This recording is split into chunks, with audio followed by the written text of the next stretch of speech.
Religião viva. Os leitores poderão estranhar quando eu digo que há religiões vivas e mortas. É justamente o que pretendo explicar agora. Religião viva é aquela que está associada ao cotidiano, e a morta é exatamente o oposto. Infelizmente, é raro encontrar uma religião, dentre as muitas existentes, que esteja perfeitamente entrosada no cotidiano.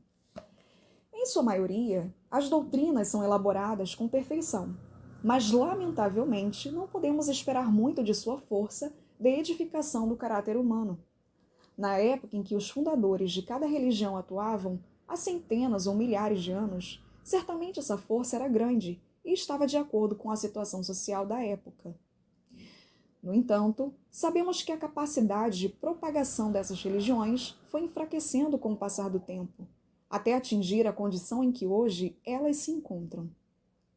Não há o que se fazer, porque este é o curso natural das coisas, e isto não diz respeito apenas à religião, mas a tudo.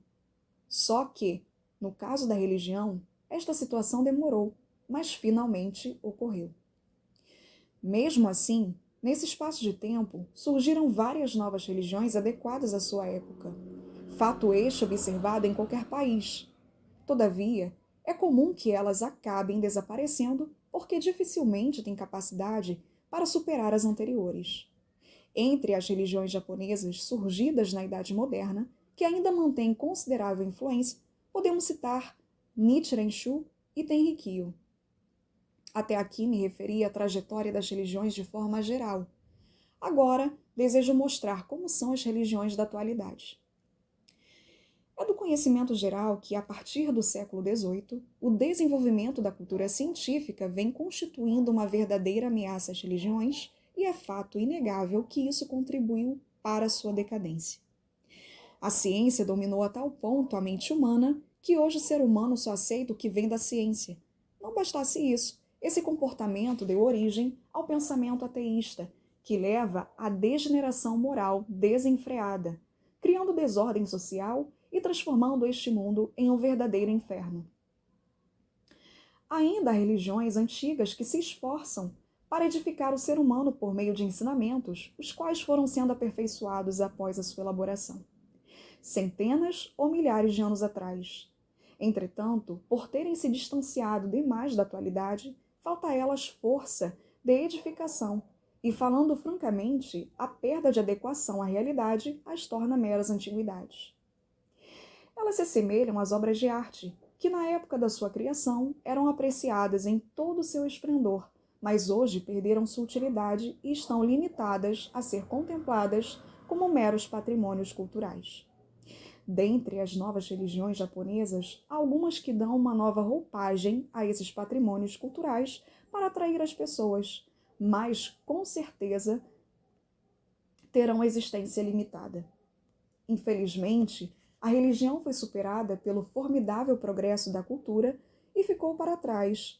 Exemplificando, é como se quiséssemos usar carros de boi e liteiras, algo de pouca utilidade, numa época em que nos servirmos de aviões, automóveis e da tecnologia sem fio. Pode parecer um autoelogio, mas preciso falar da nossa religião. Ela respeita a história, mas não se prende a isso. Avança no tempo, seguindo as diretrizes próprias, de acordo com os desígnios de Deus. Além disso, por ser uma religião nova, com sangue jovem correndo em suas veias, ela desenvolve atualmente projetos que abrangem a reforma da agricultura e da medicina e ainda aponta todas as falhas da cultura, adotando como princípio norteador o ideal de uma nova cultura. Uma das manifestações mais concretas desse ideal vem a ser a construção do modelo do paraíso terrestre e do Museu de Artes, obras de vanguarda, que, como locais sagrados, visam reconfortar as almas maculadas e exaustas de seus visitantes e, elevando o caráter humano, servem como antídoto contra os divertimentos vulgares tão comuns nos dias de hoje. De acordo com o exposto acima, no âmbito do indivíduo, nossa obra consiste em contribuir para a saúde física, para a superação da pobreza e para a melhoria do pensamento humano. No âmbito coletivo, sua finalidade é criar uma sociedade alegre e sem preocupações. Sentimos-nos imensamente felizes ao saber que, ultimamente, nosso trabalho está sendo reconhecido pelos mais esclarecidos e tornando-se alvo de sua atenção. Embora, no momento, seja um trabalho de pequena escala, quando ele for ampliado em âmbito mundial, surgirá, a partir do Japão, o plano de um mundo ideal, repleto de paz e felicidade. Afianço que isso não é simplesmente um sonho. Portanto, o que vem a ser uma verdadeira religião viva, senão a nossa, com todos esses exemplos? O que me deixa desapontado é a sociedade atual, que olha as novas religiões com indiferença e desprezo. Isso ocorre principalmente na classe intelectual, que mesmo quando tem contato com a nossa religião, geralmente evita expor o fato ao público. Entretanto, eu compreendo perfeitamente a razão desse comportamento. As religiões antigas geralmente contam com um espantoso número de adeptos, mas estes, na maioria, são indivíduos de pouca cultura. Entre as religiões novas, há algumas que não despertam nenhum interesse devido às suas teorias e práticas excêntricas. Outras possuem em seus princípios componentes supersticiosos em grande proporção que o bom senso nos leva a rejeitar. Creio que essa situação não durará muito tempo, mas desejo que todas as pessoas envolvidas reflitam sobre o assunto.